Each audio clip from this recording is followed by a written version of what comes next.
This is huge.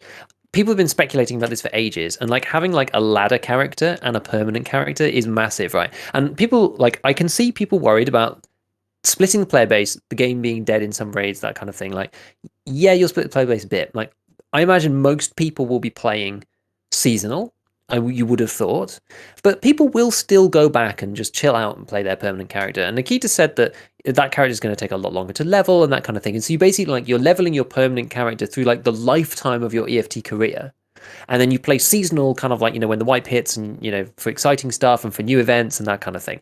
I think this is really good. I genuinely think this is great. Tied in with some stuff I'm going to speak about a bit later, but I think this is really, really good. Yeah, I'm a little skeptical of it all. Yes. I'm skeptical because it.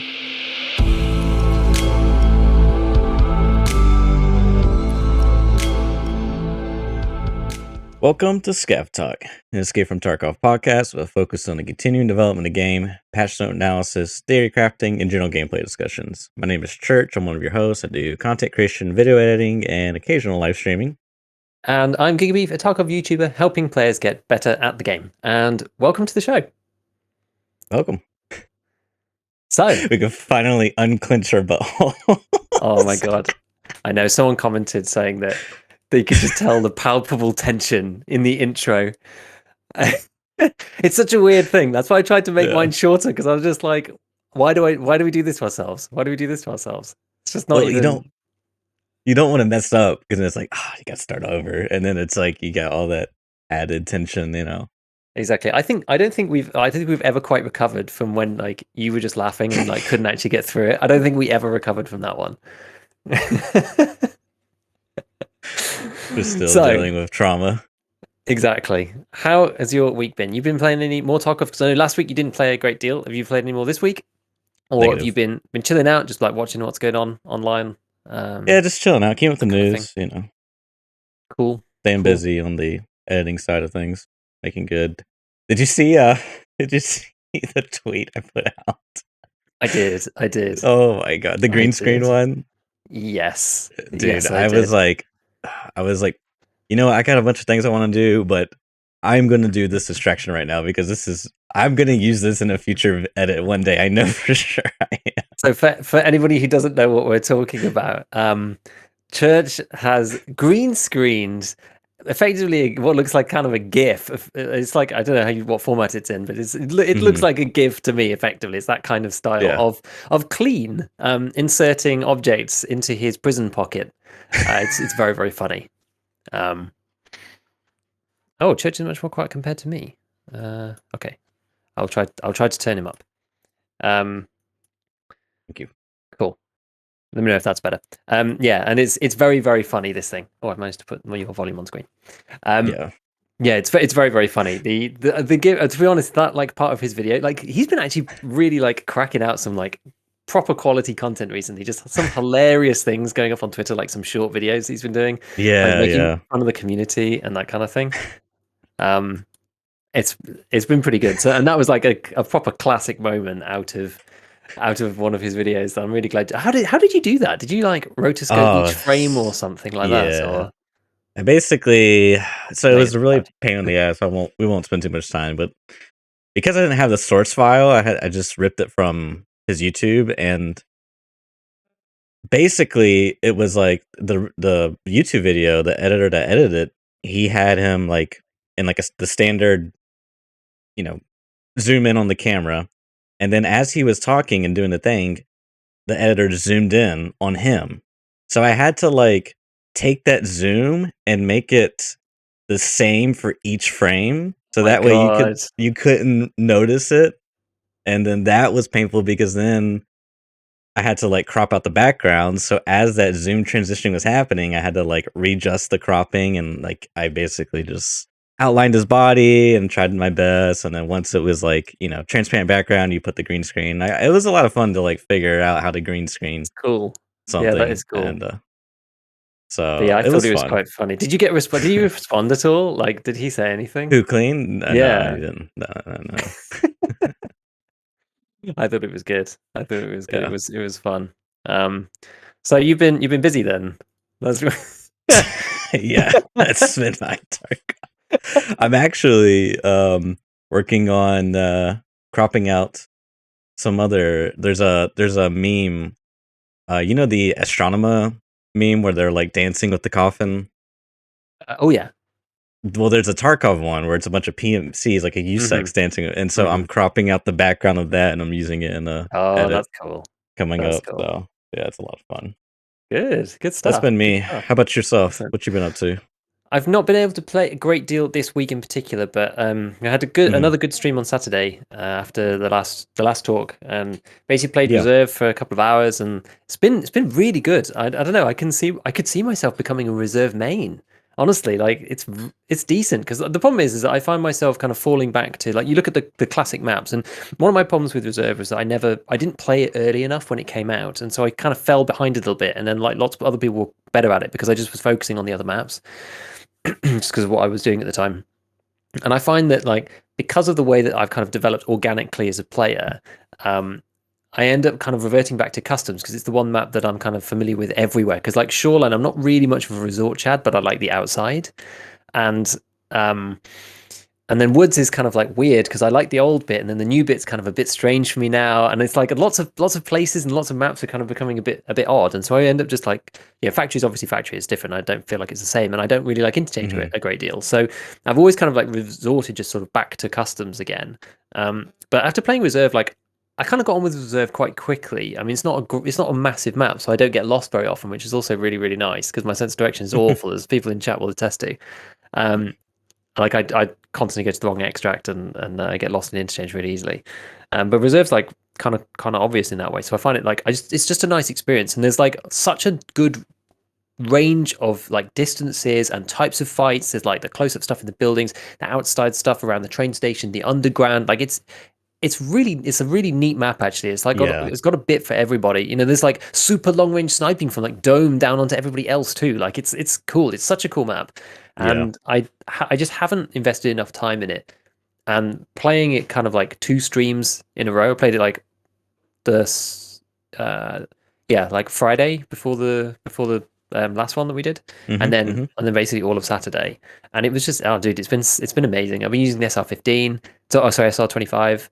um I'm gonna make a video about it. It's gonna be sick. It's gonna be good. So I've been doing that, and like mostly editing in the downtime I've had, but I've been a lot busier this week than last week. So, but it's been decent. It's been decent, and there's actually been one fun thing that I will probably mention later because I don't want to derail the conversation too early because we've got other stuff to talk about first. Then I'm probably going to talk about like how you can play Tarkov and have fun, even if you're an experienced player in downtime when you know that you may actually just have to leave, right? Because like some of my, and this is one of my issues with trying to get enough time in, is that some of my downtime and like a lot of my downtime is kind of like I have like maybe between like it kind of depends like with the baby and stuff, like so I'm not just like I don't have a dedicated block of time to do something, and that's why editing is Yeah. great because you can just like pick it up and go back and pick it up and Yeah. go back. And it's it just depends really, and there's a fun way of like playing the game without feeling like you're just suddenly gonna have to leave and stuff. So anyway, I'll get into that later, but it's been good. By the way, Ghost just raided the stream, so hey guys, thanks so much for the host here and the raid. Yeah, just want to quickly comment on Reserve as a map. Really like how they designed it. There's just like so many. It's like so many unique elements to it. Like you have the button alarm system. I mean, it is annoying and loud, but it's unique in that it can like spawn raiders, and it's like this. It opens an extract, and then you have the sort of like close range combat, long range combat, mid range. Like it has a variety of different.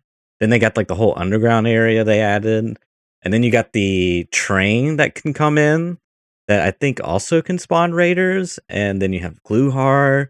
It's Like crazy. it's such a dynamic map in that regard. I really like it for that reason. Um, Yep, yeah, exactly. yeah, it's Exactly. a It's really cool map. Cool map.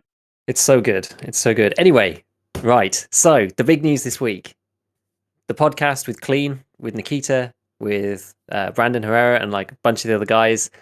I actually watched it basically today, and it was really good. I mean, you watched it as well. I think you said to me before we started, and the awesome thing for me about this cast is that it wasn't about like like they did talk about some stuff obviously, but it wasn't Sure. supposed to really be about like the micro details of the game. It's supposed to be more about like the sort of the philosophy of Tarkov and kind of like the experience of Tarkov and that kind of stuff. And it's a lot of what people have been talking about recently, which is like, again, talking about Klean a lot, but like mad props to him because he's like, bringing up some fun content and creating things like this, which is really really awesome. And I thought it was really good to watch. I don't know what your thoughts overall about it were, but I thought it was really good. I took some detailed notes, so we can just like go through my points if you want. But broadly speaking, I really enjoyed it, and I really enjoyed listening to Nikita talk about stuff. Yeah, I thought it was the best podcast I've seen thus far with Nikita in it because, like you said, it was very much a philosophy and a laid back and a very not so much like yeah. I thought it was great. I was like unsure of what was going to be the podcast because Clean was like hey, we're gonna have these guys on, and like these guys were not like Tarkov streamers, and I was just like, are they just gonna talk about guns the whole time? Which is fine, but I was just like, I didn't know what to expect, so it was an awesome podcast to say the least. Indeed, yeah. At one stage, I thought they were just going to talk about the cost of ammo for like 30 minutes, but anyway, like so, I kind of like did mine. It's basically in chronological order, but it kind of like Okay, follows cool. on in like kind of a nice way. And it's interesting because it touches on stuff like just outside of Tarkov too. But the very first thing that they started talking about was about weapon metas, the long barrels, and about heavy guns, and kind of what people thought about that, and like I'm no real life guns person, really, right? You know this. Like, I live in Mhm, the UK, so it mhm. just basically makes you like not a guns person by default. Like, it's just impossible. But like any common sense would tell you that an enormous weapon with a long barrel and a suppressor on it or whatever is going to be like difficult to just like whip about. And clearly, the gun guys were like, yeah, this is like weird because in real life, no one really uses long barrels unless you're running some kind of like DMR type activity. Everyone else Mhm. runs kind of just like short and like intermediary barrels because Yeah. there's so much lighter, and you don't really, it's not like the accuracy is like really bad on these guns. Um, and so I thought that was quite interesting because they were saying like, yeah, kind of the more realistic builds would be almost more like the hours that you start off with, and they did say clearly that 5.56 basically has no recoil anyway, but also that they appreciate that guns in Tarkov have to be balanced in some way, right? Like if you brought everything out, you'd have to completely rethink the system basically if you were going to bring out a different way of having recoil, right? So if like an M4 or HK had like no recoil to begin with, then that would have to just be like in a different tier completely of like weapon, right? So it would have to just be like super rare or something. So to make the game kind of progressive, you do actually need to have, mods and attachments, whatever, that like so that you get progression in them, because otherwise it kind of just short circuits the whole system Yeah. in the first place. So like they did say like we appreciate that. That makes sense. Like one thing that Nikita said that was really weird though is that he was like, oh well, we don't want to make it too close to real life because people might use it for like real training and stuff, and like we don't want it to be like perfectly realistic because then like people might use it for like like bad purposes in real life. I thought that was a really weird comment. I thought it Like, was too, but I think it made sense once they started talking about explosives. yeah, that makes total sense. That's fine. Yeah. Like, I that's was like, fine. okay, now I can kind of see where you're going with this, but I was Like, sort of yeah, like with you in that. I think yeah, probably what he meant is like militarized training. Because if it is like if it's like like a 1-to-1 to real life, then it can be like for these group of individuals, it could be like a great way to like train. You know what I mean? I think yeah, I guess that's kind of I don't yeah. know, but I kind of agree with you. I thought it was a little weird, but yeah, But yeah, I mean, look, it's not going to be yeah, like fully that's realistic anyway because of like the progression system and stuff. So that's just not the way that Tarkov should work. And I agree, right? It's like, again, it's the realism versus immersion thing that I think we've talked about before, but like a ton of content creators talked about it. Veritas has talked about it. Cleans talked about it, about how like hmm things don't need to be realistic to be immersive and authentic. yeah, Um, you're not going to be like surgery kitting up your stomach and then running around fighting, but it's like even though I was surprised they that kind of thing in, like it's good for the game because it stops people from leaving raids. You know, there's game mechanics in games because you kind of want to drive player behavior in one way or another way. And if you just had everybody be able to use a stock AK-74 and it's perfectly like usable, then why would you bother with any of the guns? Right? It would just be silly, and half the game would not exist.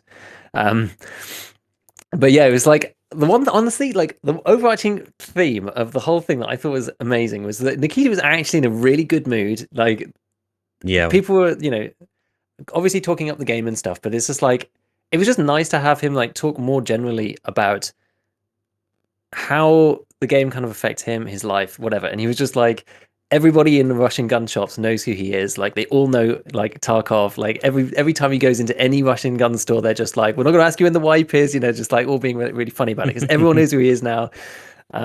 It's like it was so good. I was actually going to like mention this later, but like they talk way later on about like changing like gun culture in the US because there's so many people that play it in the States and it kind of attracts people who are sort of interested in that anyway. There's like military guys and other people who are just like, generally interested in firearms and that kind of thing. And it was so funny because he was just like, oh, it's just amazing to hear everyone's feedback and all of this kind of thing. And and they were just like, dude, you're like changing the perception of like guns in the States. Like it's crazy. People come into the shops and say like, can you build me this weapon from like Yeah. Escape from Tarkov? And I genuinely thought he was gonna like burst into tears on the podcast because he was like, this is like the most wholesome, like best thing I've heard in like months and months and months and months. And it was just so nice to see him like happy, actually enjoying his life. And it was just so good. Honestly, it was just so good. But yeah, look, the real life gun knowledge thing, like that is like 100% true because I think it was Brandon who was talking about, how if you already know a load about guns, you just turn up to Tarkov and it's just like so much skills pass over. And I didn't really know that much. Like there's a very, very specific few weapons that I knew anything about. And I had to basically learn everything from scratch. And I've learned a ton. And it's like, it's interesting as like as mechanical devices. I think they were talked a bit Yeah. about philosophy, right? About like, oh, they're like death machines, that kind of thing. But like if you're just interested in like, stuff and engineering and like building things, like it's probably another thing that would be interesting, right? You just like, how do you make a machine that throws a pellet really fast, right? It's like that's all it ultimately is. And so it's that's like I know way more about guns than I ever expected to now after playing EFT. It's nuts. Yeah, I've too sort of like growing up and playing, a lot of like shooter games. I sort of like got interested into like these.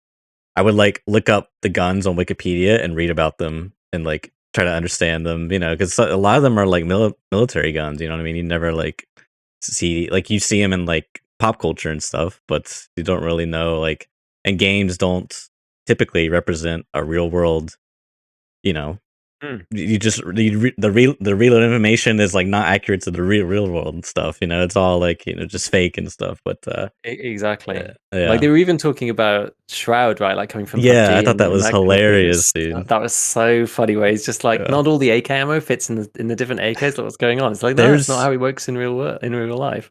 there's not an assault rifle ammo. What Yeah, like, but it's crazy, right? And like, again, coming from somebody who got had all of their gun knowledge from video games, like until I played Escape from Tarkov, I didn't know 545 existed as a caliber. I did not Yeah, even know it existed. Like the Russian caliber for like modern assault rifles. I had no idea. I would have still said that they were using 7.62. Like because I just don't know. And like no modern game really depicts that. Like why would they? And you only yeah. really know 5.56 because it's, ubiquitous NATO, whatever, right? And it's like all the games are kind of built by Western studios, and that's just kind of it's what you I hear about.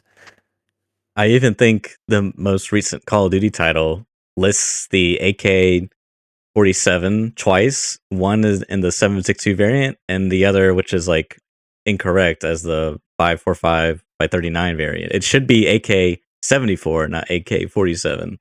I think I got that right, but it's like I even remember learning that not way back, but a while ago when I was like, oh, these AKs are so cool, and I would look it up and do you see like the calibers and it's like, what's going on here? It's like, yeah, it's really Tarkov's really unique in that aspect. It's really unique, and yeah, it's really cool, man.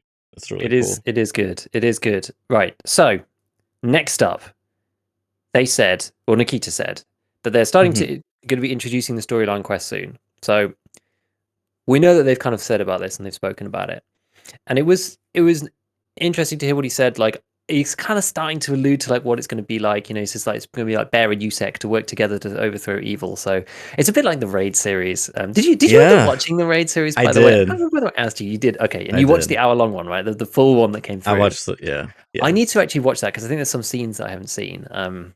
But yeah, I'd like that depicts like I feel like that depicts like Nikita's mind. Like that's like what I he wants the game agree. to feel like in the Raid series. And it's just like, yeah, you know, USEC are like technically the bad guys, but ultimately they'll be like, huh, what's going on? Because they're just like the private security force, right? They're just going to do what they're told by their ultimate masters, which is like, you know, this Right. secretive terror group, and all this stuff, and like, you know, bears are there to counteract it. But ultimately, you know, each individual person is not like a bad person in and of themselves. Yeah. And so, you know, when you're out in the wilderness and you're cut off or whatever, and you're just trying to survive, then um, yeah, I can see it kind of working like that. I'm interested to see what they do with like USEC and Bear with the storyline quest, because that's gonna be super cool. But he's like started to allude towards like how it might get done, and you know you're gonna have to work with people. I don't wonder if there's gonna be like AIs and things you can interact with. I don't really. I'm not really sure what the format is gonna be. Whether it's still gonna be multiplayer. I think we talked about this before, but yeah, I just don't know. But you can see kind of what he's getting at anyway. Um, Yeah. and that's just going to be. I think it's just going to be super fun and super exciting. So I'm excited for that. Next thing, unless you had any comments about the storyline. I was just gonna say it's gonna be man, if we can ever like simulate what happened in the raid series in Tarkov, like it's gonna be like it's gonna be insane, man. It Just will be just crazy. yeah, just that like, RPG acting out this story that Nikita's crafted, it's just gonna be so unique. Yeah, it's gonna be amazing, dude. I'm so excited. Some of my It favorite doesn't bits have actually to in the raid series is like when the scavs turn up. Like those are some of my favorite Yeah. parts. Oh, It's I just love like it, dude. It's utter so great, chaos. It's man. just so good. Yeah, the Oh, whole like scav like lore and like yeah, like when they're gonna add these like scavs are gonna have like, not so great durability or like on their guns. Like they're not gonna be like brand new fresh AKs. They're gonna be like worn AKs. Like that's like so great that you're just gonna yeah. anyways, yeah. Yeah, and that was actually It's the next thing I exciting. was going to talk about, because that was the straight next thing that they discussed, which is about different ammo. It's going to affect the durability of guns in different ways. So like, you know, AP rounds with like high pressure, and you know they're made of like harder stuff, so they're going to wear down barrels and more on that kind of thing. And like clearly for now, he said the way the gun durability in the game works is that it's all tied to the lower, because that's just how it works. It didn't sound like he was counting out durability on different parts, because that's sort of like no one really like Yeah. nailed it down specifically, but they kind of like said about like barrel wear and like, you know, you replace a part for your weapon, that kind of thing. It was sort of like people talked around the topic, but it sounded like he was like, you know, I'd like to do that, but it just doesn't really function at the moment in the game, because everything's tied to that kind of like that lower, and everything hinges off that. But he said something like, you know, suppressors and other things might affect the durability of the gun. I'm not sure exactly how it's gonna work, but I think, you know, broadly speaking, they're gonna have to just crank the durability dial up loads. If you're using AP ammo, they're gonna have to crank the dial up. I imagine it just working similarly to how it does now, and then it's going to be like the armor system. So you try to like repair the weapon, and it, you know, loses max durability, and then you're going to get these jams. So I think it's good. I think it's good, so long as they put it in a way that kind of like makes you have a choice. I'm like very much up for players having lots of choices. So it's like if you can choose between like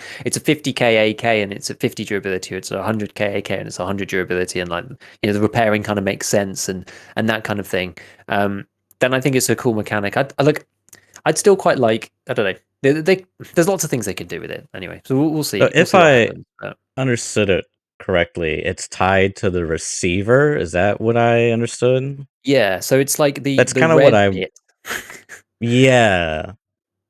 Well, that would be the gas plug too, right? Well, as in the if you take all of the bits off, and Yeah. it's just that one by one. I mean, I guess it's not always just one by one, because some AKs, but the AKs and stuff, you Yeah. can't like take all the I guess things it'd be down. really But it's like, complicated. yeah, it's like the base component of the weapon with none of the pieces. That individual piece that you buy that actually defines the weapon in Tarkov.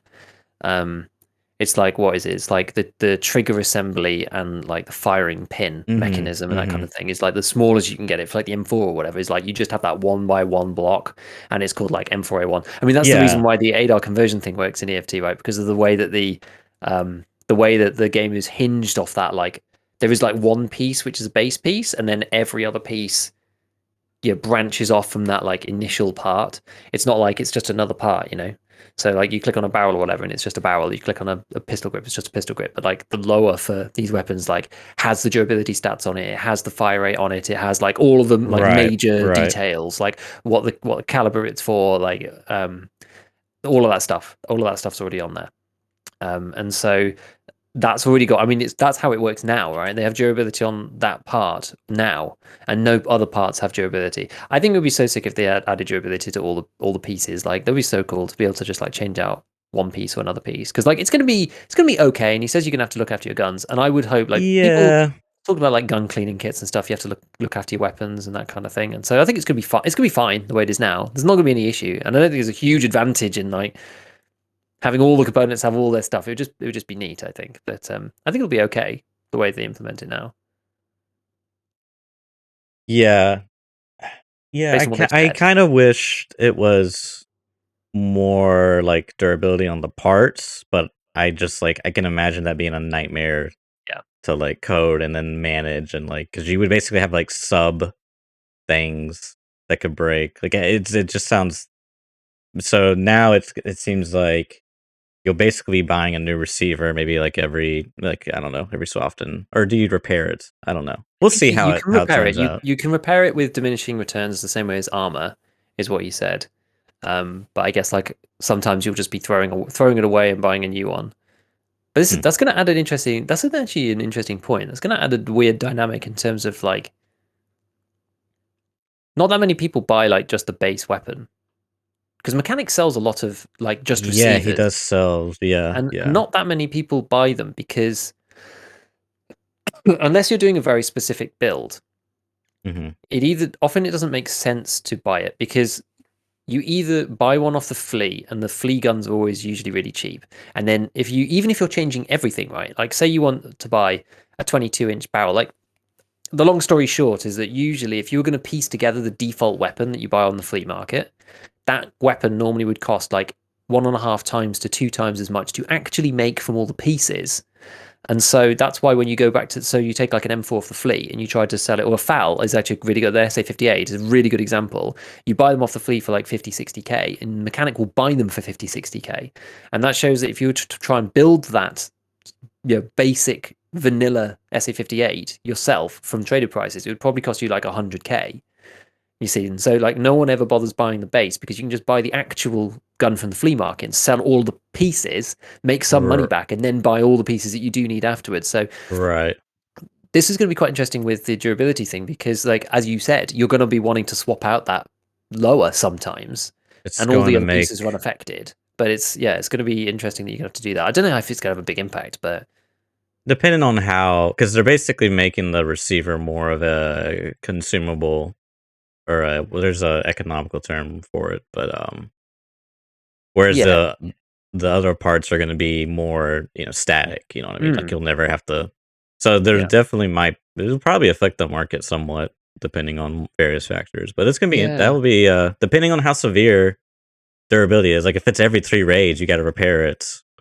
And it's like the third raid, it's like misfiring every other shot. Then yeah. So we'll see how that goes. We'll It's see. gonna I be. I think think it'll be cool. it depends on how much they tweak the durability, like how much they Yeah. want to penalize people for running things like M995, because they could make it really harsh for like 7N31, M995, whatever, and that might even make the prices lower. And people wouldn't use them all the time either. It's like, oh, you have to use M855 or something, otherwise your gun's just going to get shredded because you're using like AP ammo that's just like really tough on the weapon. Anyway, Hmm. we'll see. We'll see what happens. We'll see what happens. Oh, and he also did say like Peacekeeper and Prep are gonna have like different durabilities. Like Peacekeeper's gonna still suffer like a higher durability Yeah. than like I the like that. Russian That's cool. traders and stuff. And Scout's gonna have crappy guns, and Raiders gonna have okay ones. So yeah, we will see. I just wanted to slip that in before I move on to the next point, because actually Hmm. there's so much to talk about for this podcast. Oh my It god, it was really it was was. so good. Right, so next one, really excited about this. I don't know if this has Oh ever yeah. been revealed like previously in like such a firm way, the permanent main account versus the seasonal account. This is huge. People have been speculating about this for ages, and like having like a ladder character and a permanent character is massive, right? And people like I can see people worried about splitting the player base, the game being dead in some raids, that kind of thing. Like, yeah, you'll split the player base a bit. Like, I imagine most people will be playing seasonal. You would have thought, but people will still go back and just chill out and play their permanent character. And Nikita said that that character is going to take a lot longer to level and that kind of thing. And so you basically like you're leveling your permanent character through like the lifetime of your EFT career, and then you play seasonal kind of like when the wipe hits and for exciting stuff and for new events and that kind of thing. I think this is really good. I genuinely think this is great. Tied in with some stuff I'm going to speak about a bit later, but I think this is really, really good. Yeah, I'm a little skeptical of it all.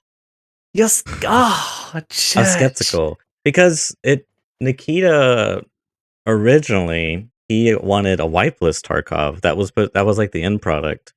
Yeah. And so he sort of like shifted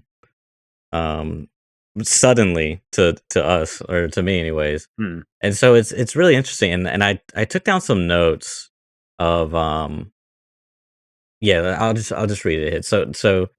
the question gets asked if wipes are going to be in the final version of the game. And to quote Nikita, the model we kind of concluded that we will have 2 on one account. We will have 2 separate profiles or something.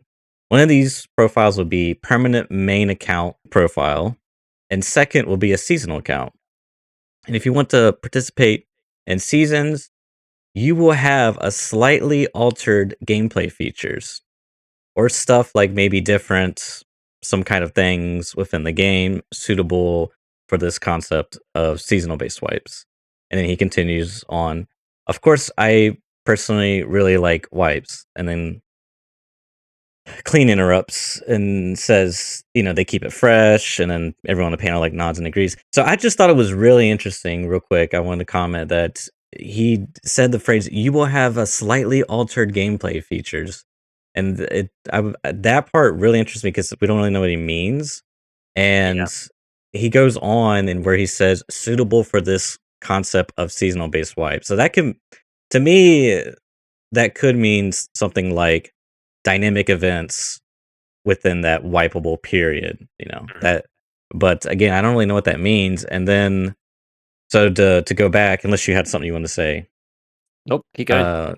to go back, Nikita picks back up and he says, "It's like the gameplay we want it to have, actually. It's more survival thing, struggling, you know what I mean?" And this is in reference to him talking about how he personally likes wipes, Yeah. And so then Clean interrupts again. He says, "I hope there's a hardcore Deadly Slob / Pestilly server. Like, even harder economy, maybe like changes to the container, whatever." And then Nikita responds and he says, "Most likely it will be something like different. It will be more hardcore seasonal based thing, and it will have influence to the main account, but the main account will be like prolonged in terms of leveling." And then he goes on about multiple profiles and how they intersect, like arena profile and things of this nature. And then eventually he gets interrupted and they ask, are they going to be on separate servers in reference to the main account and the wipe account? And he's like, yeah, like everybody on the server must be wiped. So again, it will be an optional thing for those who like the idea of wipes. And again, it's like the thing is this will be an option. I hope that you will be able to benefit from this mode. So if you play like seasonal mode, you will earn something and transfer it to your main account. And then he goes on about how people love the early game wipe, and then the topic gets changed. So it's just like, it was super interesting hearing that, because it was like, my first reaction was like, whoa, this is new. Yeah. And then once he mentioned slightly altered gameplay features, and then there's talk of hardcore, and then the key's response to that was like, it will be different. It will be more hardcore seasonal based thing. It's just like, I don't know. It wasn't very clear to me what the difference between the two was, and it was very jarring. What are your Yes. thoughts? Okay. I kind of like I know what you mean, because he hasn't said anything about it until this now. My first initial like just take on the whole topic is that Nikita is he's allowed to change his mind, firstly. Oh yeah, for And sure. I think he should. I think he certainly has. And there was like the whole Yeah. section of the end, which I thought was like really, really cool in general. Hmm. Which I'll touch a bit more on that in a second. But like, just about his like mindset and about how he listens to the community and that kind of thing. Yeah, I yeah. think that he's like seen a lot of people talking about these kind of topics and thought like, you know what, maybe this is kind of cool. And like maybe a wipeless Tarkov is like okay, but ultimately Tarkov is about, it's like what I said in my video, right? Tarkov is about the journey. It's not really about the destination. Like once you've Experience. Yeah. achieved everything in the game in EFT, then there's nothing else to do other than play the game. And it's like the journey of the struggle and stuff is interesting. Like, okay, so I'll like just go through a few of the points that I wrote down from it too, because he said Yeah. like they talked about so much stuff within that particular topic, and I feel like there's like little bits and pieces that I picked up on that I thought was really cool. So okay, so he said that like seasonal will be more hardcore than it is now, which is what you said, right? Permanent account is prolonged in terms of leveling, which I brought up a second ago. On seasonal, you would earn something in that wipe for your permanent account. So there would be some transfer back towards your permanent account from the seasonal account. And I think like Klean maybe speculated it was like cosmetics or whatever. Like I don't know Hmm. exactly what that would be, but that Hmm. would be pretty cool.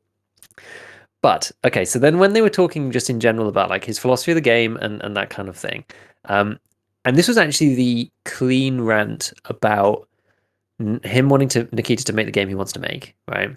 That one, Yeah, which yeah, yeah. was which was good, and I'm actually really glad that he said it, and like I think Yeah, I'm Nikita so responded really well to it, but I'm glad that like because he was kind of like, look, I am right. Like, what do you want from me, kind of thing. But like, I'm glad that Clean said it anyway, because it's something that a lot of people have thought and written down and tweeted about and spoken about in YouTube videos and all this kind of stuff. But to actually be able to like, I feel like Clean's one of the only people who, or maybe Pesterly, could like actually say that to him, because like Clean has known Nikita for ages, right? Like Clean used to work at yeah. Battlestate as a community manager, I think, at one point when he was doing Yeah. like weapons licensing or something, like way back in the day. And as he said, he was basically the first streamer of it because he was like in the inner Hmm. circle of BSG. So like of all the people that can voice that like slightly harsh opinion that you could only voice really if you're like a friend of the guy, Yeah. Clem was like in the perfect position in order to do that. And it not being in like a pure EFT focused podcast too is like slightly more informal, is a bit more like chatty. I think he did it in a good way, but he got the perfect response out of Nikita, which was like, so he said, make the game so much more hardcore, but it would probably cut the game in like half or like a third of like the existing player base. Um, it was his kind of perception of it, and he was like, Say that again. Sorry, I was. so he said, I would make the game so much more hardcore. And Hmm. it would cut the, and it would, he didn't say Oh yeah, I necessarily remember but he this. said, and it would cut the game, like the player base by like Yeah. half to like a third, maybe, of what it is now. Which I think people were just like, it's not necessarily a bad thing. But then he said, like, okay, so he was like, look, it's not going to be dramatically different. The way the game I imagine it in my head, 20% of it is different, and 80% of it is as it is now. But that 20% is pure hell and pain.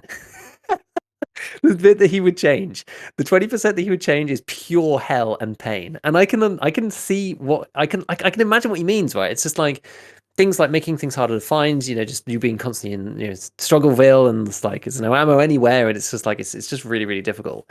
And like in reference to what Clean had said to him, he was like, look, we have to think about, I look at the community. I don't just like do whatever I like, because like I get a lot of good ideas from the community, and all the quality of life stuff came from the community in the first place. Like, I don't necessarily know or like have all the ideas just on my own. Like Yep. I read through all the various things, and there's lots of information there that's good.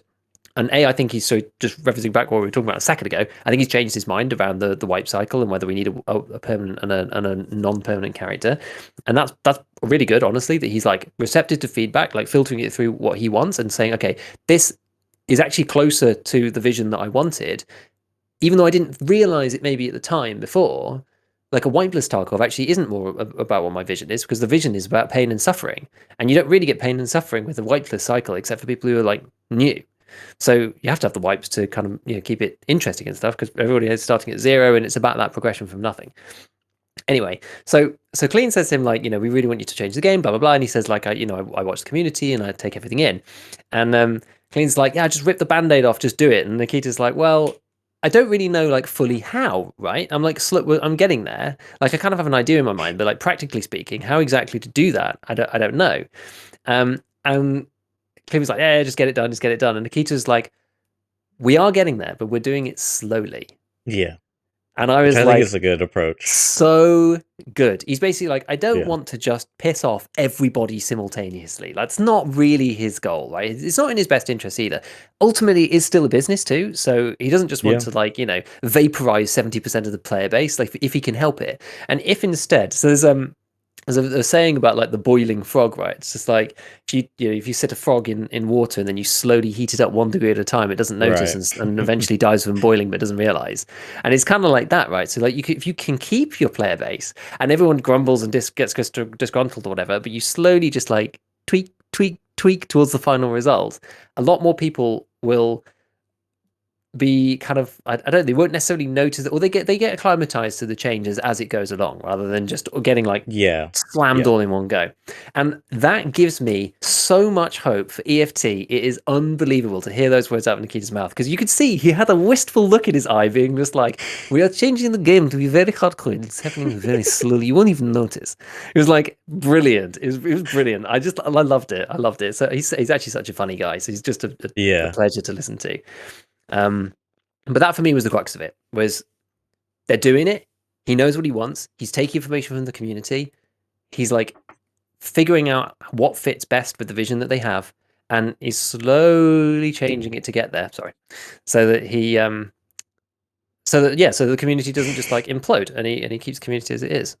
I managed to actually punch my mic stand then. That's probably really loud. Um, yeah. So Yeah. Apparently, it's been told to me that Nikita wants. I haven't seen it for myself. I mm, want to preface that. I want to find it, but apparently, in a very old podcast, Nikita wants to have a hardcore pipeline where casual gamers play the game and then they sort of get comfortable or converted into hardcore gamers. So he wants to have like this space where the casual gamer can exist and mm, kind of like this would be the introduction to the hardcore games for yeah. them, which I think I is just really cool. I just had a sudden thought, Hmm. because you want to do, and some people who want to stay casual can kind of stay casual, right? It's Hmm. like, yeah, it's the gateway drug into the Tarkov like Hmm. madness. They even reference that on the cast. But if you think about like most competitive, even like competitive games, right? And I just thought about Dota 2, but actually there's like lots of games like this now that I start to think about it. There's ranked and unranked, right? Yes. Yep. And you can just chill out. You could play casual games, unranked, Yep. whatever. And like, if you want No to go really risks. try hard, then you go Yep. play ranked. You gain and lose your MMR, that kind of thing. And like, there's a ton of games like that. The games that I grew Yep. up on, all the strategy games I used to play, like 1v1 competitive strategy games, they all used to be like that. And it's it's very interesting because you want, yeah, exactly. Like you want to keep people. And if you had like, again, I know people are worried about like splitting the player base and stuff, but like, one of my points, by the way, is that like you split the player base every time you make a new map, so should we just not release any more? But anyway, outside of that, you kind of then like, this is one of the points I've had about hardcore for a while, is that you kind of segregate people out, right? So people who just want to chill out and play, they just play the normal one, and then people who want to play like super hard and like the new version, like rush to the end and like do as much as they can, all of the in-game material and stuff, they want to get through it all. They're all playing the other one, and the servers are not the same, and so it means that the new players will have an easier time because they're not fighting against you know even somebody like me who's not like an FPS pro, but just like knows the game fairly well and will die quite often to them, right? And so like there's a lot of average players of EFT that have been playing for 2 to 3 years that are just they just know a lot and they're just very good, just by virtue of that. And so new players will be not necessarily playing against them because they might be starting off on the permanent account where people are just chilling out and doing less like stressful raids and that kind of thing. And then they're like, oh well, now I know a bit about the game. Now I want to go play seasonal where everyone's like sweaty tryhards and just like chatting around. And so it could be interesting with the player base split. It might actually help new players. Yeah, it's just that's not that's like where I'm very skeptical because, the sort of old philosophy I had with like the game being wipeless is that you would have a space like scav mode for the casual players, right? It's like, it costs you nothing to play, and it's, you can get rewarded for it, and it's just like, just like a sort of a casual game mode, but it's still like the same experience. Whereas like when he said, "Man, you will have slightly altered gameplay features," in reference about the seasonal count, that just makes me like, I don't know what he means. So if seasonal, let's just go on extreme side for a second. If seasonal is like the hardcore game mode, then the standard account, or the whatever, the normal one, is going to have like a completely different gameplay experience than the hardcore one. You know what I mean? So in that regards, I would say you are sort of splitting the player base, whereas like in your example, Dota 2, unranked and ranked, they're both engaging the exact same experience. It's just one has higher stakes than the other. How much value. I'm only worth a diamond. That's my value. You know what I mean? That's like, Yeah. so. Yeah, I don't know. I'm skeptical is all. I'm skeptical because yeah, I'm just skeptical of what. Yeah, I think it's possibility of it splitting the player base. I don't know what that means, and like if that's a good thing or a bad thing. I don't know.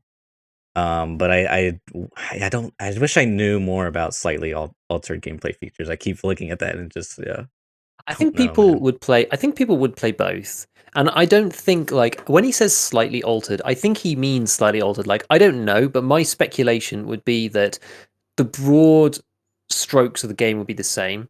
Permanent mode is going to be 10 times slower leveling or something, Mhm. and seasonal's going to get all the dynamic events. That's how I That's interpreted it, kind of like what gut I instinct. thought. That's kind of what I thought as well. But then But when Klean mentions, the hardcore stuff, Nikita almost sort of like affirmed that, because he said it would be something like different. It will be more hardcore seasonal based thing. So I don't know, man. I don't know. We'll have to I don't. see. Yeah, I don't know. I don't know either. I don't know either. But anyway, either way, however it goes, the kind of philosophy of Nikita there, I think, is really good, Yeah, and yeah. I think it's the good. willingness for him to change his mind on stuff based on community feedback and all that kind of thing is awesome. I already said about the gun culture thing. Oh, okay. So the final part is that I noted down that I actually thought was really interesting, just from like a general. It's actually like not even that Tarkovy. It's like a generalistic point, which I thought was fun because of like the content creation stuff. And he was talking about like his interaction with the community. I think somebody actually they talked a bit about it, about like how he keeps staff morale up and that kind of thing. That they like burn through community managers because the toxicity of the community is awful and it really gets to people. Um, but it was funny hearing him and his process with like dealing with this stuff, because he said it used to really bother him, like going on Reddit and people say things Yeah. about them or whatever, and he was just like, I just don't really care anymore because I know there's good information out there. And it was hilarious, and he was just like, whether you're me or whether you're you guys, like you're doing a stream or you're running a business or whatever it is, you're basically just going to have to pick your favorite spoon and start eating some shit or something along those lines. He said like it was like there was a hilarious. I actually noted some of the timestamps down because I need to go back and I might like clip some of the parts of that thing, because it was so funny, especially like as somebody who's like getting into content creation. It was hilarious because he's just like, you're gonna read the comments, you're gonna eat some shit, and while you're like, while you're using your spoon and going through the pile of shit, you'll be like, oh, there's the issue. Like some of the stuff he said about that, just like it honestly just made me chuckle so much when he was saying it, because he was like, you basically just don't take it personally, you be professional about it. There's good stuff that you can take out of the bad, even if people are kind of just like flaming you or trolling you or whatever. There's reasons as to why it's happening in the first place for some of it, and you get like a community feeling and that kind of thing. And he was basically just like, I don't care anymore and I don't take it personally, so whatever. Which is good. But it's like it rings true for so many things. It rings true for like content creation. It rings true for like, because Nikita is a content creator kind of by definition, right? Like the game is content in and of itself. And but like when you're putting stuff out on YouTube and people like write stupid comments to you and that kind of thing. And like I really I loved his mentality, because I feel like I've kind of got to the same place where when I get salty comments on my YouTube, like I actually just I genuinely laugh. I find it funny. Like it is funny at this point because some Hmm. people are so mad. Like on oh god, I was laughing in my kitchen the other day with my wife. She was like, "Why are you just laughing to yourself?" And I was like, "Someone has so somebody commented on a video ages ago of mine, and it was basically like the lowercase uppercase like sarcastic thing about Oh yeah. it was on the Glock 18C video Hmm. that I Hmm. did, and someone commented on that being just like, no, you can't run this gun, like why aren't you using VSS, that kind of thing. And somebody like 8 months later commented on it and was like, no, but for real, this gun's really bad compared to the other one. He only hit like 4 shots out of the 50 round. And I was like, I was by that point I was gone already. I was like, that is so funny, you got baited by someone else's comment because you're that salty about. I was like, it actually cracked me up so much. It is so honestly, it's so funny. It's so funny, but you just have to take it in like a good light Yeah, because you it's just like, gotta what roll with else the can you do? Like, punches. you just have to roll with it. And like, Yeah. I know, especially for YouTube, I one thing that because like I found Reddit really hard because I started off trying to post stuff on Reddit and I found that really tough because Reddit is difficult and you do actually get punished for people being salty with you on Reddit. Like comment Yeah. is good, but like downvotes really is bad on Reddit. Yeah. And so that kind of mentality is quite hard to get out of. But like with YouTube, like once you realize that people who downvote your video and comment on it actually help it, that it's just like it's a Yeah. game changing mentality shift. You're just like every time someone like writes hate or whatever and like is annoying and like downvotes your video on YouTube, you're just like, feed me more, feed the beast, come on, bring me more dislikes. Because like it's just like the whole thing just feeds into itself. The YouTube's just like the worst thing a person can do. Honestly, the most damaging thing a person can do on your YouTube video is watch 15 seconds and then click away Hmm. and click away from YouTube completely. Actually, Hmm. that's like the close the tab and go and do something else. That's the most damaging thing someone can do to your video on YouTube. Like clicking the downvote and writing a comment is just like, and then going and watching another video. YouTube's just like, this user is sucked into a YouTube hole here, and this is brilliant, and like counts it as a big plus. And like as soon as you realize that, it's great. And this is the same thing with Nikita, right? It's just like people are terrible to him on online, and it's because people are like super passionate about his game, and there's value to be taken from it. That's one of my favorite thing that he said though. He was just like, oh, people call you names, whatever, that's fine. But he was just like, it's the ones who write, they write a professional article about how terrible you are, and it's like precisely insulting. It's like professionally written. Honestly, it is so funny. Oh god, but that whole section cracked me up. Like any content creator should just like watch that bit about him talking about how to deal with the hate. It's just like it was absolutely perfect. It was sublime, and it made me laugh, and I thought it was brilliant. I thought that whole section was just great just to see, just to sort of bring attention to like, hey, Nikita's a human being just like us all. You know what I mean? It's Yeah, like, man, dude, anytime they post something on whatever platform, the toxicity and like the comments is just like unreal, dude. So exactly. You basically get like three people going like, fix the servers, fix the desync, and then you get the oi guy who turns up who's just like, yo, Battle State, we love you, with a huge GIF. And that's like mhm, every community post from BSG, yeah, especially on Twitter. Especially on yeah. Twitter. But So yeah, yeah, I to think that was it. I think that was basically it from the cast anyway. Was there like were there any other like key points you think I've missed or anything? That was like me taking notes as I went through because there was a lot of chat about a lot of stuff, and there was like yeah. some stuff that was like real life stuff, gun stuff, some unrelated things to Tarkov. So I kind of like tried to distill down the Tarkov-y things because those are the things that I was more interested in. Like I was interested to hear what those guys had to say about like using repiles in real life and this kind of thing. And the guys at Tragicon being like, "Oh man, it's in the game," and like they're like, "Yeah, man, it's like the most expensive like thermal in the game," and like it's like one of the best things. And they're like, "Oh, that's super cool," and just like random stuff like that. But everything else was, I think it was just like real worldy stuff and that kind of thing. Unless there's anything I Yeah, missed. just the last thing based off what you said about, that whole like toxicity, there was also a section where they talked about like providing feedback.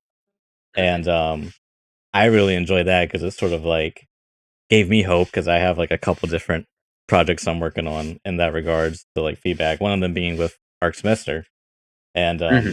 it's like a super detailed thing. And anyhow, so that's like, yeah, I think that's great that they sort of like I mean, they meme-ified it a bit, but it was great. It's just sort of like Nikita is like very receptive to that thing, but there's just a lot of noise. So the hope there is that we can just like cut through that noise and yeah. So yeah, that covers it. What do you want to do for this remaining time that we have left? Well, I guess like because given that we don't have a huge amount of time, I don't want to start on like a massive topic, but like what I wanted to touch on what I was talking about like right at the beginning, which was about kind of like EFT is like sometimes a bit of an investment. Like if you don't want to play factory and you want to play like a real raid and kind of like improve and get better. So I've been doing the bosses quests for Sturman recently, and it has been a lot of fun because the bosses are quite uh difficult, right? And they require kind of like a strategy. I feel like playing the bosses in EFT is almost more like playing like a regular RPG in many ways, right? There's like specific loot drops and there's like rare spawns out of them, and like you have to kill them a certain number of times, and then you get the rare loot if you're going to farm them, that kind of thing. But even just killing them once is hard, right? But they've got like a specific AI and there's like a place to go. It's a bit like anything. It's a bit like so many other games. I guess like I've never played WoW, but I imagine it's like a semblance of that, Faster Than Light or like Diablo or like any of the like sort of roguelike type games as well, where like you go, okay, well look, here's the scenario and here's the AI, and you have to try and defeat it. And one thing that, especially for killing killer, because they're just like I find just interchange of challenges, everyone knows. I found the offline mode so useful to being able to kill these bosses, right? Yeah. Because you can spawn them 100% of the time. Because that's what, honestly, one of the biggest problems with them is that you only see them like 35% of the time in the map. I think it's 38 or something for killer, and then like I'm not sure about the other guys, but it's about that, right? It's like 30 to 40 for all of them. So half the time you're just like, are they here? Are they not? And some of them spawn in different places. I know Sturman's a bit easier because he's always in one place. You kind of know, and he telegraphs himself with the SVD, so it's not too bad. But someone like Rashali, you're just like, is he here? Is he in dorms? Is he in fortress? Has someone killed him already? Like, are there other players there? Like, you don't really know. And so being able to know that you are the only PMC on the map, firstly, obviously that's what happens in offline mode, and then secondly that you've like forced the 100% spawn rate, so he is somewhere. Like it just really, really helps, because one of the problems that I had with it was that it was just a sheer lack of practice, right? And every time that like I find him, I'm kind of surprised, and there's other PMCs, I'm getting third party, and it's just a complete mess. And so playing it in offline was actually like firstly quite relaxing, and secondly just really, really, really useful, because like you can just quit whenever. Like as I said, a lot of my downtime is quite unstructured and I could be interrupted. Like if I want to, I can block out time to do various things, but if you got like family and that kind of stuff, it's just tricky, and sometimes you're required to do things at like very short notice. And so that works for kind of editing, but it also works for playing offline, because you can just like either just sit in a bush or just quit it and just restart another one. And so the final boss quest that I'm doing, so I've done all the others now. Final one I'm doing is Glue Heart. And so I started utilizing this strategy again, playing in offline, going to find the spawns and that kind of thing. So I've only ever killed Glue Heart once, because I don't play until recently. I have not played like a huge amount of reserve. I played some reserve, and I'm not fantastic at reserve. But I'm not as bad as I am at interchange. So anyway, going to find Glue Heart, using the offline mode, spawning it 100% of the time, and I didn't really think about this before, right? But playing Glue Heart in offline mode on your own solo, knowing that he's there somewhere on the map, is actually way more fun than I thought it was going to be, man. It was really good, because like he has like 6 dudes. So it's like you against like an army of like, interesting scabs, because like just roaming around the map and fighting against scabs is not interesting to me. But like playing against Glue Heart and his goons on your own, which is what it's like in real raid, to try and like go and kill him if you're playing solo. But playing it in offline mode, I've had a lot of fun actually just doing that, and knowing that there's like no time pressure, that I'm not like suddenly just gonna have to rush off and like have to hide in a bush or like try and run to the extract because I need to go and do something or whatever. Just like no pressure, just like run around the map and like find him. But you have to still be like really tactical, and it's been really, really good. I'm surprised. I'm like actually super, super surprised as to how much fun I've had, because I love playing online and I love there being other PMCs and that kind of thing. But it's just like one way to kind of like play FT in a bit more of a chill way, and like hunting like just German or just Killer or just Vishal is like okay, but just the sheer number of people that he has with him makes it interesting. And they all split up, and there's different tiers of them, right? There's the 2 scouts at the front, and there's the 2 heavy dudes, and like there's Glihar himself, and like it just feels like more varied. And you're fighting against like a proper force, and it's a nice little challenge. Like anybody who doesn't fight the bosses or they're like new players or whatever, I would like implore you to go and give it a go and just play reserve with the force bosses on. Take your best loadout, whatever, and try to fight these guys at like, because you can cheese it and like fight them at like point blank, which is kind of how people normally do it. But like, try to fight them at middle range. They've got aimbots, so you have to be super careful. Bring a face shield because a lot of them have green tracer. But it's awesome. It's awesome. I've had such fun. I genuinely have had such fun doing it. Like it's great. It's actually really good. It's really good. Yeah, that's cool, man. That's it. That's all. I mean, I could add something. Yeah, I could. Yeah. I mean, I'll say this. I think it's if they ever do the offline co-op thing, I think that'd be great, man. Because then you could Yeah. like do like I think they even mentioned something like this or something about this in the podcast. I can't say for certain, but yeah, like we had that one episode where we talked about Tarkov SP, and I thought that was just great, man. Because then people can like sort of participate and then have this offline experience in like a risk-free environment and still sort of like suit them. You know what I mean? Yeah. Yeah, exactly. Yeah. So, and I understand like it's going to be more work and like server stuff for them, but I think it's something worth looking into, man. I really do. I really do. Yeah, I think they So, said I think it was on the Pestily one where it was asked about and they said, "Yeah, we're going to do it." yeah, I want to say they mentioned something in this one, but I can't remember for sure. So, Yeah, I don't know. I didn't think they did on this one. I thought it was the last one because I remember because I where was it? There was like, oh yeah, someone asked me about upcoming Tarkov features, and I like read through like a bit, a couple of the lists of various things that people have put out, and that was one of them that was on there. And I'd like, yeah, I think they should just do it. It'd be cool. You can imagine that, like, yeah, the servers. It surely isn't as hard to put a bunch of people in with a load of AIs than it is to like match make 15 PMCs together on woods or whatever.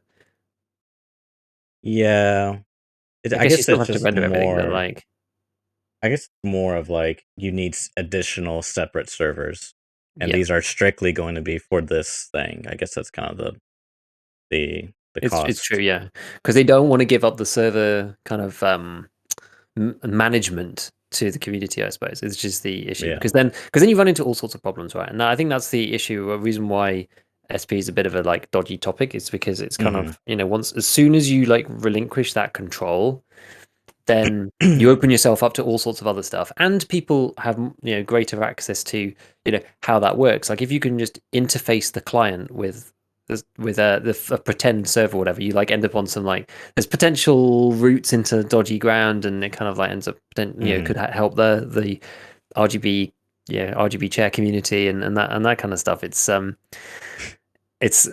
it's not it is not always like perfect from like a business angle from them, I don't think, which is probably why they want to keep hold of those servers. But I think they should do Oh it because yeah. otherwise more people look into it. If they like, this is the thing, right? You can't stop people from you can't stop a want. You can either facilitate that want or you will force people to the black market. Right? That's the way that things go. That's just how it's going to go. And so, you have like Give them more hoops to jump through was another tactic. yeah, all that exactly. I mean, I don't know, like, I don't know how they could do it. I'm not sure. It's I think did somebody even mention at one point that they'd be willing to like pay for extra servers or whatever? Was that for Arena? I can't remember if that was for Arena. Someone being like, I oh, don't maybe you have to remember. like pay for extra stuff, but I don't know. I don't know. We'll see. But yeah, it would be good. It would be good. I know a lot of people have like asked for this co-op offline, but it's like I can kind of see why, like, especially if you're new, I can kind of see why, you can go and test stuff out and that kind of thing. And I did not expect to, because I was just doing it for practice, right? And I never expected to enjoy it as much as I did. And just to kind of have, like, there's no, what's the word? It's kind of like requirement for, like, staying in or anything like that. You could just do it whenever. If you think you've got a spare couple of minutes, and like if you don't finish the fights, that's like, okay, fine, I'll go. And maybe that's anti Tarkov, but like it's sort of refreshing. So, but you don't gain or lose anything out of the raid in Yeah, terms of like kit, right? It's just like your own is your practical experience, is that loot in and of itself, right? Is that valuable? Should you be playing? Should they even have an offline mode at all? I know it's for testing, but there's one thing that I remember reading about with like how Nikita doesn't really play the game because like he kind of wants to play it when it's finished because it's like not ready.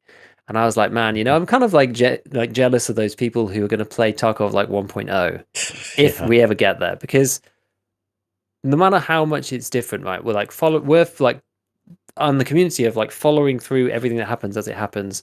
You know, it's not going to be quite the same if we end up going to Terror Group Labs as part of the story, because we'll be like, been here before. It's like it's not quite the same. It'll be like you're playing like a for new sure. RPG game and you get to like the end boss, but like you already know the whole layout and you know how all the AI works and stuff. Like I don't know, I feel like maybe it's kind of like ruined the experience for us a little bit. So I'm kind of envious of those people who are not playing, don't even know that it exists necessarily now, and then like when it releases, go, oh, let me pick this game up and like play it from the start, like the way it's supposed to be. Like I'm a little bit envious, honestly. I'm a little bit envious. To your point, I think Clean said something similar to what you're saying, in that he envies those first wipes. Like he wish he could go back to that first wipe experience way back in the day, and you can imagine how different the game was then.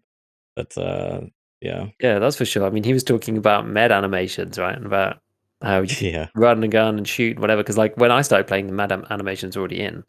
hmm So he was talking about the ye olde times. I think there was only like two pieces of armor. It was like fort and like a kiver, and that was basically it, and that kind of thing. So it's fascinating how far the games come. But like, yeah, I thought it was cool. Nikita seemed to be in such a good mood the whole time yeah, on that podcast, and I just liked to see that. He was like, people were telling him like nice stuff. He was happy. It wasn't just about things that were broken the whole time. It was about the philosophy of things, and like not like, oh, the game's bad or the game's broken, or you need to fix this or you need to fix that. It's more just like, okay, well, what do we think about the meta builds? Like, how does it work in real life? Like, how closely do you want to match it with hmm that kind of thing? It's like more about it's not even balance. It's just kind of like, I don't know, game feel, I suppose, in some ways, which was just great. It was just great. It was just great. yeah. I liked it. I like the It philosophy. was by far, man, just like such a great podcast, dude. Such a great podcast. The best one I've seen by far, man. And it like broke my expectations. I was like going into it like, okay, a bunch of like gun guys are gonna give their opinions on how the game should be more realistic, and it was just like absolutely not the case. So Yeah, it was great. exactly. Yeah, I saw some people complaining on Twitter, being like, "Oh, it's a shame Nikita was getting like interrupted so much and all this stuff." But like, I didn't think he like. I know people were kind of like having their say as well. Yeah, I thought it it's was tough when okay. you It have. it was like a chat amongst like a group of friends. Like I thought it was fine. It's not the Nikita show with like a bunch of random people. I know people want it to be, but that wasn't what it was supposed to be. Yeah, I think it's tough when you have that many people on a panel. Everyone wants to like, because the time is limited and time is valuable. Everyone wants to be heard, and it's tough. And then I think to that point though, it did seem, going in, I like to watch people's body language, and Nikita was a little, the one. I think he almost was like, okay, great, now I'm gonna get battered about the game. I think that was sort of what was his first impression, but then it changed. Like, and by like halfway through, like it was just like completely different Nikita versus like that first 5-10 minutes. So I think you're right about that because like, yeah, because people like, I know that, yeah, Clean started off being like, we're not here just to go, oh, everything's amazing and all this kind of stuff. And people were kind of critical about certain aspects, in sure, particular Clean, which I thought was very, very fair. But like a lot of the other guys were just like, look, there's a few things that stand true. It's still the most accurate gun modding simulator of any FPS. Like it feels come on, great. Like simulator. all of the people who like do real guns in real life love it for Yeah, that. It's like yeah, the accurate and well-rounded of all of those things. And like, yeah, there's some game mechanics in it, but that's just not what it's about. So I think like all of that stuff, he was just like, okay, these people, they're like real gun people and also play EFT. and they really do like it, and they're like, oh, maybe this should be changed and that should be changed. But we're talking about changes within a framework that's already like fantastic. I do kind of feel for him in some ways. There was like he mentioned about I forgot to talk about this, but it's like a fairly small point. But he was talking about like variable scopes and about how like, oh yeah, in the code like we have like a folder for like 3x and a folder for like 10x, and when you click the button it like changes just the visual profile. So changing it to variable is like a complete rewrite of the entire scopes Yeah. thing. And I was like, yeah, I feel for you, right? Because like I'm not a programmer. I have done some coding, like bits, which makes me like an amateur coder, which is like you basically know enough to get yourself into a lot of trouble, and then you write something and then look back and go, yeah, this is really crap. Like when you try to change anything, like the whole thing falls apart, and you're like, really, I should have just written this a completely different way from scratch. And like, I Yeah. feel like some parts of EFT may be a bit like that. You start a passion project like, over 5 years. To be honest, everything's like that. And it's very hard to, even the best things are actually very hard to protect from that kind of just like slow creep and band-aiding and whatever. Like everything eventually falls over, like Windows, Microsoft systems are a prime example of that. You put too many patches over them and they have too many years doing various things and updates, and this overwrites this and this and this, and then there's some conflict and stuff stops working. You start booting up your computer and there's like error messages when it starts up.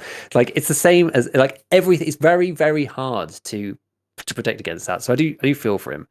Oh yeah, actually, there was just talking on that topic. There was the whole like reticle. I know we've kind of gone back to the podcast, but like I'm remembering stuff now. And there was like talking about the reticle changes, which I think will be cool because like people were sort of drilling down into like, oh, you're going to change brightness and this kind of thing, and he was kind of like, yeah, like all of that we're going to have a look at, but the most important thing that we are going to do is the eye relief. So the eye is going to be fixed so that the voodoo isn't just like the whole screen, and the ACOG is like a No. million miles away as like a small telescope, used in like the Napoleonic Wars, where you're Yeah, just the like, let me ACOG's get pretty out my rough. ACOG and look for these ships on the horizon, like through this tiny little pinhole.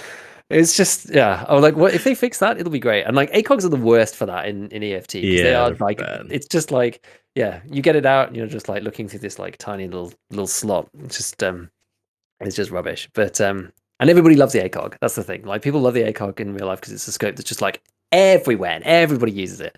So I think that'll be really good, and it's good that it's on his radar.